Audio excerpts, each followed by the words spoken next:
성취 목표 성향 이론이 있습니다. 개인의 목표가 어떠한지에 따라서 구분하는 이론인데요. 여기에 등장하는 단어를 좀 알고 계셔야 됩니다. 개인의 성취 목표를 이분화시켜서 두 가지로 구분해서 설명하는 이론인데요. 첫 번째가 과제 목표 성향이고요. 이거는 학습 목표 성향이라고도 합니다. 과제 목표, 학습 목표라는 표현에서 아실 수 있듯이 학습자는 새로운 것을 배워서 익히는 것, 그 자체를 학습 활동의 목표로 보는 입장입니다. 당연히 실패라는 것도 학습 과정에서 자연스럽게 일어날 수 있는 일이라고 보는 거고요. 과제 완수를 잘하면 내 능력이 성장한다라고 봅니다. 그러다 보니까 너무 쉬운 과제나 너무 어려운 과제보다는 나에게 적절한 과제를 선호하는 입장이 과제 목표 성향, 학습 목표 성향인데요. 또 다른 하나는 수행 목표 지향, 자아 목표 지향, 자기 목표 지향입니다. 다 동의어인데요. 배움 그 자체보다는 자신의 능력이 남들보다 우수하다는 것을 증명하는 데 더 집중하는 입장입니다. 만약에 자기가 더 못한다고, 자신의 능력이 더 열등하다고 판단되면 이 부분을 드러내지 않으려고 노력하는데요. 실수하거나 실패한다는 건 내가 열등하다는 걸 드러내는 부분이다 보니까 이에 대한 핑곗거리를 미리 만들어 놓기도 하고요. 성공이 보장되기 쉬운 과제나 아예 성공하기 어려운, 아예 어려운 과제를 목표로 잡습니다. 무조건 성공할 수 있는 아예 쉬운 과제를 목표로 하거나 아예 어려운 과제를 목표로 한다는 게 특징이고요. 아까 봤던 과제 목표 성향일 경우에는 만약에 패배를 해도 당연히 학습 과정에서 있을 수 있다라고 생각하면서 내 노력이 좀 부족했다라고 볼 텐데, 이러한 수행 목표, 자아 목표, 자기 목표 성향의 아이는 적절한 목표의 과제를 선택하는 것이 아니라 아예 달성하기 어려운 목표를 설정하거나 아예 쉬운 목표를 설정하면서 승리를 더 목적으로 한다.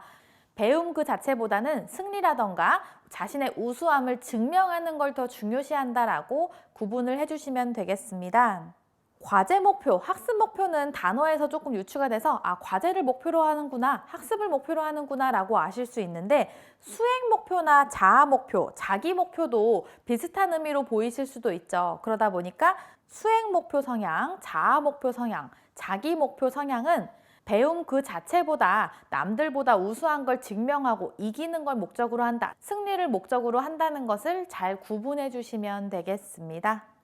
세 번째는 인지평가 이론이고요. 상이나 돈, 칭찬과 같이 외적 보상이 내재적 동기에 어떤 영향을 미치는가를 규명합니다. 두 번째 줄 설명이 중요한데요. 내재적 동기는 자신이 어떠한 일을 수행할 때 능력이 있다고 느끼는 그러한 유능감의 욕구와 그 일에 대한 수행 여부를 자신이 결정하는 자결성의 욕구에 의해서 결정된다라고 보는 이론입니다. 아까 자결성 이론에서는 사람은 누구나 자결성, 유능감, 관계성의 욕구가 있다고 했는데요. 여기서는 관계성만 빠지고 자결성과 유능성을 봅니다. 내재적 동기는 유능감의 욕구와 자결성의 욕구에 의해 결정된다고 보는 거고, 유능감이라고 하는 건 어떤 일을 수행할 때 능력이 있다고 느끼는 부분, 자결성이라고 하는 건 자신이 스스로 결정했는지의 여부, 이러한 욕구에 의해서 결정된다라고 보는 게 인지평가 이론이고요. 외적 보상으로 인해서 유능감과 자결성이 영향을 받지 않을 수 있도록 하는 것이 중요합니다. 아까 자결성 이론에서 봤던 예시가 여기에도 동일하게 적용되는데요.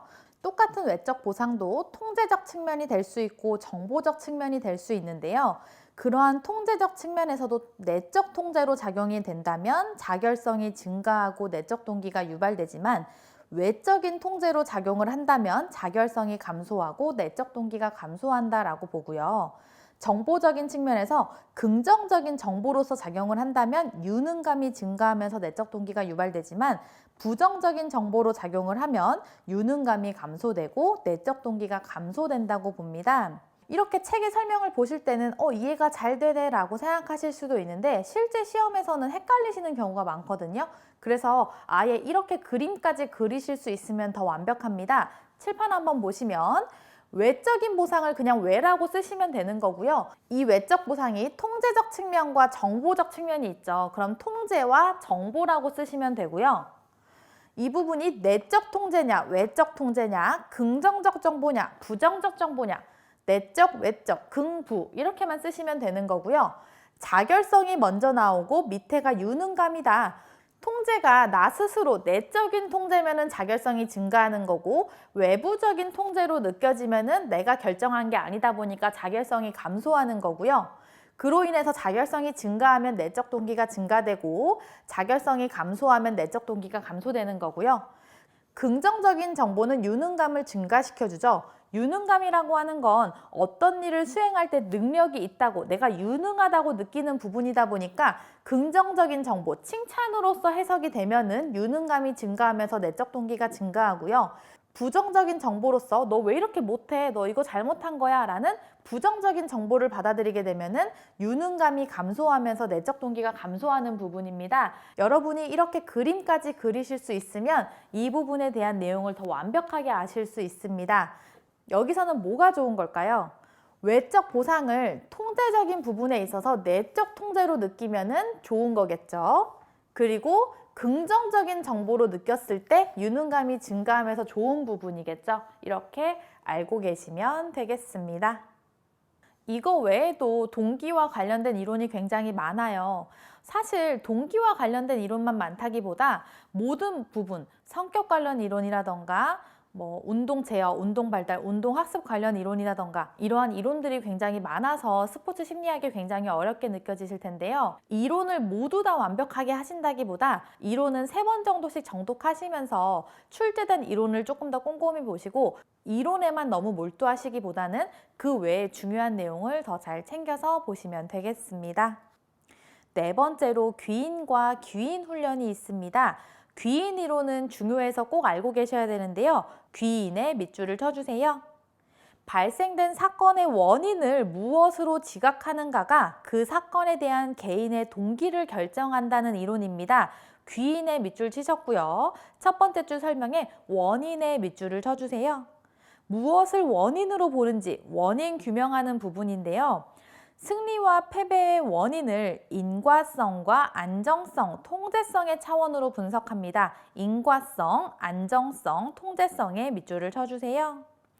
원인을 내적인 부분으로 볼 것인지 외적인 부분으로 볼 것인지가 인과성이고요. 안정성이라고 하는 건 안정적인 요인으로 볼 것인지 불안정적인 요인으로 볼 것인지고요.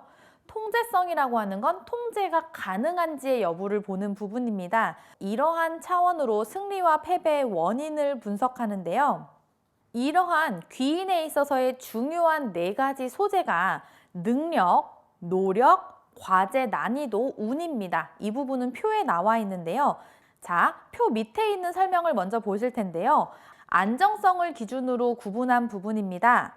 성공, 즉 승리를 했을 때 안정적인 요인으로 귀인을 한다. 안정적인 요인을 원인으로 보면은 미래의 성공을 예상할 수 있습니다. 안정적인 부분은 그대로 계속 안정적으로 가는 부분이다 보니까 계속적으로 성공할 수 있게 되는 미래의 성공을 예상할 수 있는 부분이고요.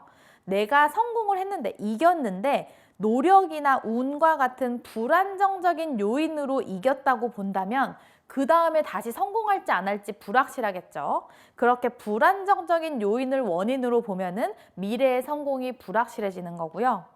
실패를 했을 때 안정적인 요인을 원인으로 보는 거예요. 나의 능력이나 과제 난이도 같은 게 안 돼서 실패했다. 이렇게 안정적인 요인이 나의 실패 요인이다라고 보면은 이 부분은 내가 쉽게 변화시킬 수 있는 부분이 아니다 보니까 미래의 실패가 예상될 수 있는 거고요.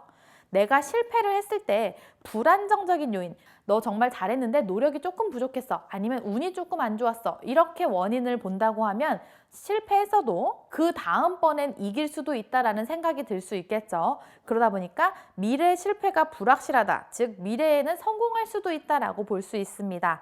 이렇게 성공의 원인, 실패의 원인을 어디에 두느냐에 따라 미래의 성공을 예상할 수도 있고 미래가 불확실하게 보일 수도 있는 부분인데요. 지금은 안정성을 기준으로 적어 놓은 거고요. 승리와 패배의 원인을 인과성, 안정성, 통제성의 차원으로 분석을 하고 결국 나오는 부분이 동그라미 3번 귀인 훈련의 결론입니다. 이 부분에 별표를 쳐주세요. 성공의 원인은 내적이며 통제 가능하고 안정적인 요인으로 해석하는 것이 좋고요.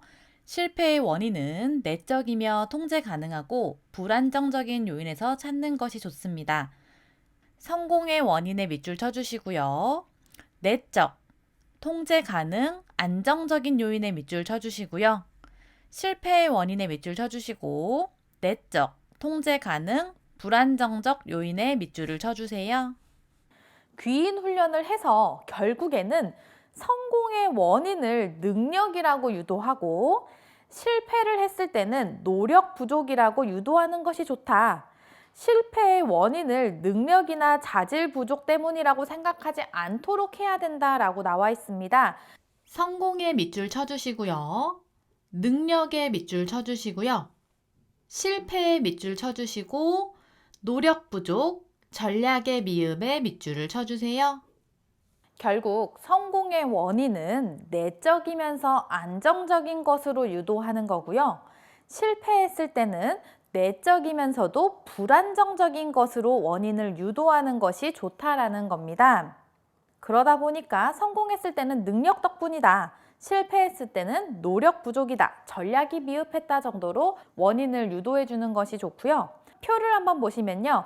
귀인의 4가지 소재가 나와 있어요. 능력, 노력, 과제, 난이도, 운이 나와 있는데요.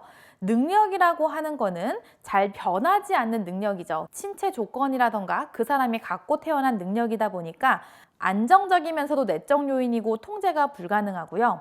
노력이라고 하는 건 내적인 요인이지만 불안정적이면서 통제가 가능한, 내가 노력하면 충분히 변할 수 있는 부분인 거고요.